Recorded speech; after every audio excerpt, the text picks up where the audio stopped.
In 1892, the quiet town of Fall River, Massachusetts, witnessed a tragedy so chilling it would echo through American history.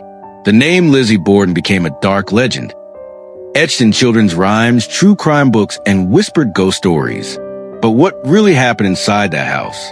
And who or what turned a quiet woman into the most notorious daughter in America? Lizzie Andrew Borden was born into a rigid world. Wealthy yet stingy, disciplined but emotionally barren.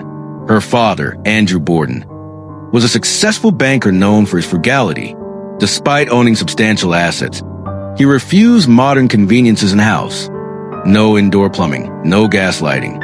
Every corner of their Victorian home reflected austerity. Living under the same roof was Abby Borden, Lizzie's stepmother. Their relationship was tense at best. Lizzie and her sister Emma never accepted Abby as a maternal figure. They believed she married Andrew for money, and tension thickened over disputes about property and inheritance. Whispers of resentment grew louder when Andrew started gifting real estate to Abby's relatives, while denying Lizzie and Emma similar privileges. The family lived together, but emotionally, they were galaxies apart. Kitchen knife the day of the murder.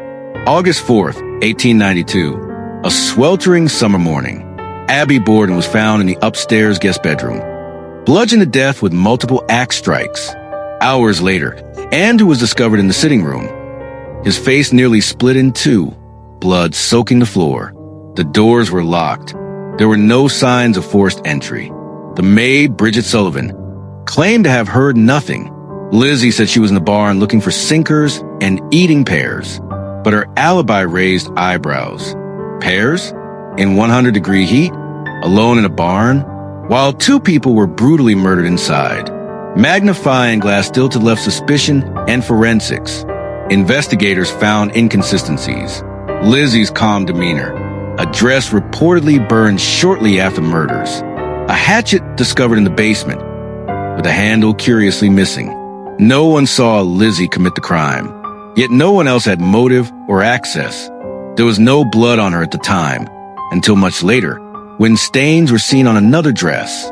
In the absence of modern forensic science, the case was built on motive, personality, and circumstantial clues. Balance scale, the trial of the century. Lizzie was arrested. Newspapers exploded. The case became a national sensation, drawing parallels to the O.J. Simpson trial a century later. In court, the defense painted Lizzie as a virtuous Christian woman, a Sunday school teacher incapable of violence. The prosecution painted a colder picture: jealousy, anger, and entitlement. Witnesses contradicted each other. Evidence was flimsy. No murder weapon was definitively linked to her. And in a time when women were seen as delicate and passive, it seemed unthinkable for someone like Lizzie to wield such brutality. After weeks of testimony, the jury took just over an hour. Lizzie was acquitted. She left the courtroom smiling, but the court of public opinion never forgave her. Brain aftermath and isolation. Lizzie inherited a fortune. She moved to a new home, Maplecroft, on the upscale side of Fall River, but her name was poison. Friends abandoned her. Churches rejected her. She spent her days alone, shopping extravagantly, raising animals, and trying to live as if nothing had happened. But every shadow whispered guilt. Every silence echoed her name. She never spoke publicly about the case again. Emma eventually left Lizzie and never reconciled. When Lizzie died in 1927, only a handful attended her funeral. Even in death, she remained an outcast, ghost-haunted legacy. Today, the Borden house is a bed and breakfast. Tourists visit for ghost tours and overnight stays. Guests report hearing footsteps, whispers, and doors slamming without reason. Some say they've seen a woman staring through the upstairs window. Others have felt icy hands on their back. Whether you believe in ghosts or not, one thing is certain. The spirit of that August morning still lingers. Question mark, was she guilty? Historians continue to debate. Was Lizzie Borden a cold-blooded killer? Was she mentally ill? Was she framed?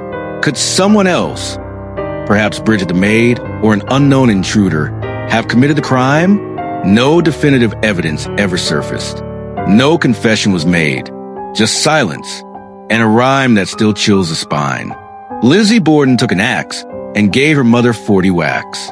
When she saw what she had done, she gave her father 41. Candle, final reflection. In truth, Lizzie Borden may always remain a mystery, a woman caught between societal expectations and personal demons, a symbol of America's obsession with female guilt. Her life was not just a story of murder, but a reflection of how society defines innocence, guilt, and womanhood. And maybe that's why her story refuses to die. Some houses never sleep, and some secrets never rest.